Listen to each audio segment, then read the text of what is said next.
Hello students and welcome to the e-learning class. So next topic आहे आपला milling machine and milling processes. So topic covered कोणत्या कोणत्या आहेत तर 2.1 working principle of milling machine, types of milling machines, then 2.2 milling cutters, 2.3 milling processes, 2.4 cutting parameters and 2.5 dividing it. Start करूया आपण 2.1 milling.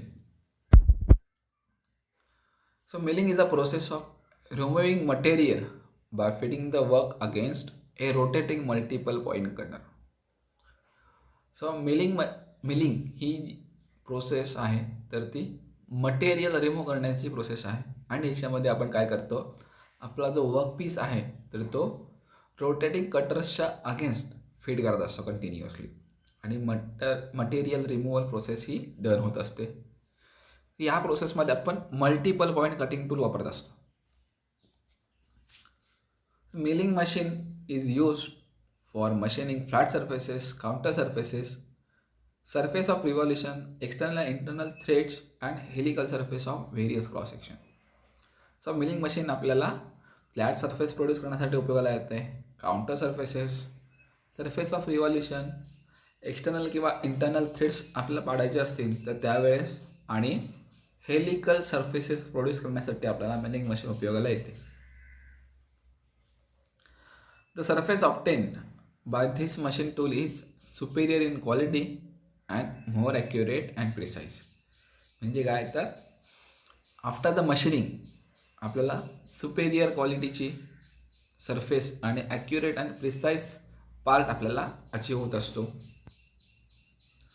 So त्यानंतर next point आहे आपला milling methods. So milling methods कोणत्या कोणत्या आहेत तर दोन आहेत, up milling and down milling किंवा conventional milling and climb milling. त्यातली पहिली जी आहे ती आहे up milling. So up milling म्हणजे काय तर in the up milling or conventional milling the metal is remove in a form of small chips by a cutter rotating against the direction of the travel of the workpiece. म्हणजे काय आहे तर आपला जो cutter rotate होत असतो continuously आणि हा ट्रॅव्हल करत असतो अगेन्स्ट द वर्कपीस ट्रॅव्हल. म्हणजे आपला कटर आहे आणि वर्कपीस या दोघांची डायरेक्शन आहे ती एक्झॅक्टली अपोजिट असणार आहे during the cutting action. So ह्या मशीनिंग प्रोसेसला बोलतात up milling or conventional milling process. In this type of milling, the chip thickness is minimum at the start of cut and maximum at end of cut. म्हणजे काय आहे तर up milling methods आपण जेव्हा follow करतो तर त्यावेळेस chip thickness आहे स्टार्टिंग पॉईंटला चिप थिकनेस ही मिनिमम असणार आहे आणि जसं जसं आपला कटर आणि वर्कपीसचा कॉन्टॅक्ट वाढत जाईल तसं तसा चिप थिकनेस ही वाढत जाते आणि at the end it is observe a maximum. As a result the cutting force also varies from 0 to maximum value. तशाच प्रकारे आपला जो कटिंग फोर्स आहे तो सुरुवातीला कमी असणार आहे आणि हळूहळू वाढत जाईल. The major disadvantage of upmilling process are tendency of cutting force to lift the work from the fixture and poor surface finish obtained. काय होतं आहे तर ज्या वेळेस आपण अपमिलिंग मेथड्स फॉलो करतो त्यावेळेस कटिंग फोर्सेस आहेत तर ते खूप इम्पॅक्ट करत असतात आणि त्यामुळे काय होतं आहे फिक्चर्समधून आपला जो वर्क पीस आहे तर तो लिफ्ट करतो आणि त्यामुळेच काय होतं आहे तर पुअर सरफेस फिनिश्ड ऑब्टेन होण्याची शक्यता असते.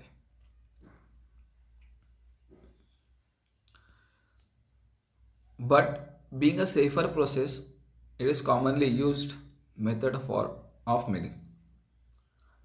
म्हणजे मोस्टली ही यूज केली जाते अँड कारण की ही सेफर प्रोसेस मानली जाते.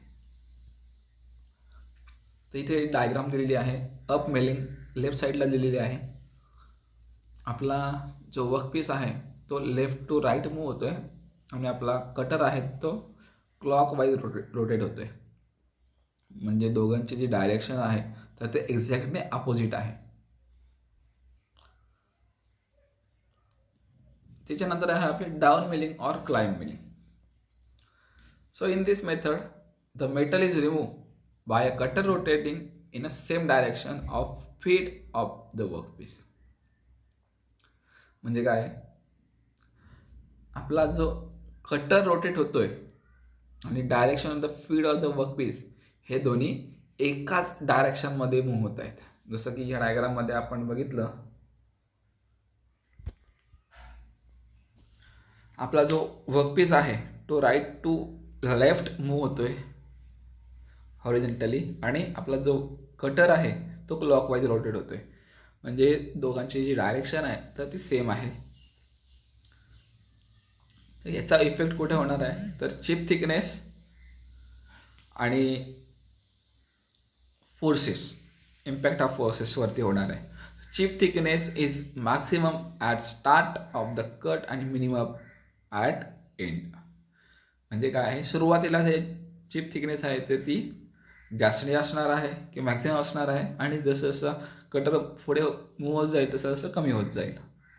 त्याच्यानंतर in this method there is less friction involved and consequently less heat generated on the contact surface of the workpiece and cutter. तर याच्यामध्ये काय होतंय, त्यामुळेच तर लेस फ्रिक्शन कन्सिडर केलं जातं आहे किंवा लेस फ्रिक्शन अचीव होतं आहे आणि त्यामुळे लेस हीट जनरेट होत असते बिटवीन द वर्कपीस आणि कटर.